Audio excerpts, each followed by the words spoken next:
Hey everyone, welcome back to Go and Grow Homestead. Today's video is just going to be a quick update on the garden. It's been another busy couple of weeks here at the homestead and I haven't had time to put out some different educational content, but I am working on a playlist that just shows the garden by the season anyway, and I know that everybody's probably wanting to see some updates. So let's kind of start over here at the entrance. Well, we have a pumpkin plant going rogue, which is totally my fault.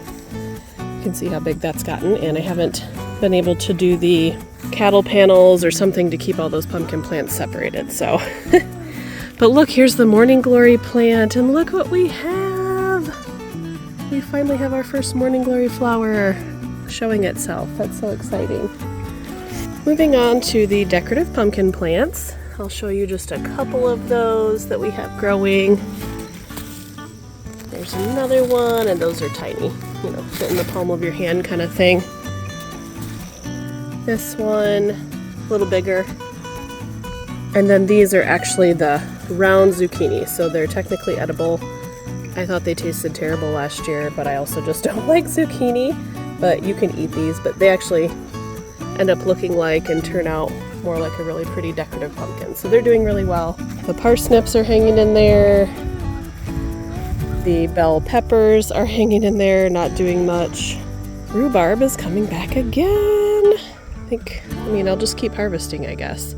Blueberry plants seem to be done for the season. I did end up pulling all of those ones in the back, and yeah, they just weren't growing at all. Their roots hadn't spread out from where they were planted. It was very interesting. And then I got this whole section weeded. If you look back in prior videos, you'll see that this was extremely overgrown. Some of it was up past my waist, and all of it was very thick. There's some of it there. I just need to toss that over the fence. That corner more cleaned out than it was before.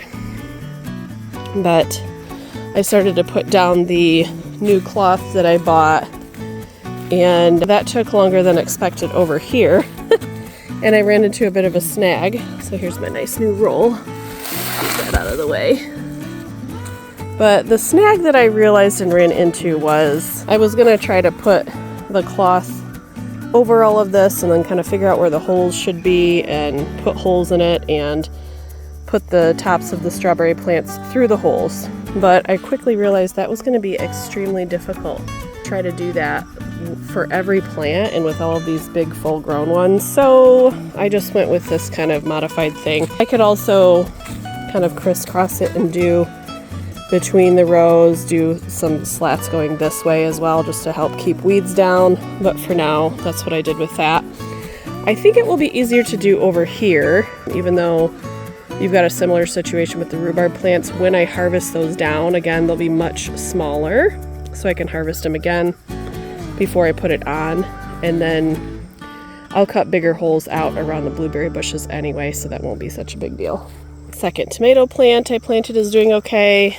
These secondary pea plants are recovering and hanging in there now that I've gotten them to train up the way they're supposed to. Broccoli is also hanging in there. I need to do a video on broccoli pests though, because we're still going to have an issue with some of that, as you can see right there. We're still getting a lot of wonderful strawberries, and in case you can't tell by how overcast it is, some of which I think is Canada smoke again, by the way, and just kind of the way the ground looks. We got a really long, heavy rainstorm yesterday, which was much needed for the garden. We much needed that, but that's why it kind of looks like that out here. Carrots are doing great. We'll see what they actually look like when we harvest them, but they're healthy and growing well. The acorn squash plants are doing really well too. We finally have a little bit of them forming. Try to get in here and see that. That, for example, right there means that one is trying to grow. It means that this was pollinated the way it's supposed to be. So now we have a little baby growing there. And my wonderful lettuce, again, really glad that we're growing our own and I don't have to worry about Sporiaceae, whatever that is.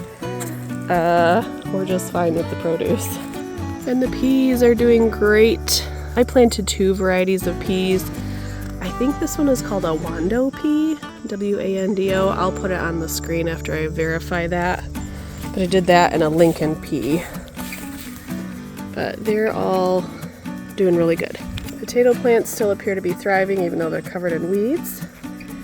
And then here are the first tomato plants I planted. Again, growing, healthy. It's the end of July and they're still not fruiting. I'm telling you, I've got some sunlight issues in this garden that we clearly need to address if we want things to grow. Green beans are doing amazing. I need to get out here and harvest these actually. We have some time to do that, but they're all doing great. Ones in the back as well. They're falling over a little bit. And our transplanted tomato plants are doing pretty good too. Some of the leaves don't look so great, but the plant itself is hanging in there. We got some things finally starting to change color, so that's good. Oh, this little shorter acorn squash plant that I wasn't focusing on because it's a lot shorter than the one back there. But look at that, we have a couple. More? A couple on this plant, and I do love acorn squash. They're beautiful. They also look nice for decorations though if you wanted them to. Alright, that's it for today's video. I just wanted you to have a quick update on some of those projects I was working on, see how the garden's doing. I will put out a couple of harvest videos in the near future, and then hopefully some pest management videos as well. Don't forget to like and subscribe, share the channel, share the video, and have a great day.